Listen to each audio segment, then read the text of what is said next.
Donde tú vas y las impresiones no se ven así, eso no es una buena señal.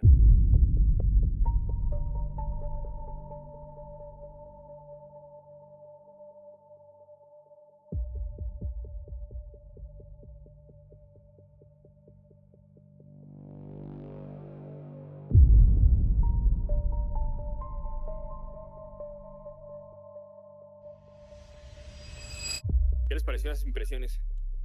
Donde tú vas y las impresiones no se ven así, eso no es una buena señal.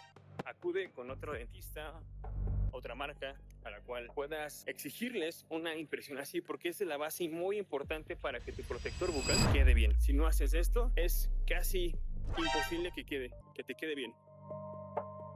Así que, pues, échale ganas y éxito. Saludos.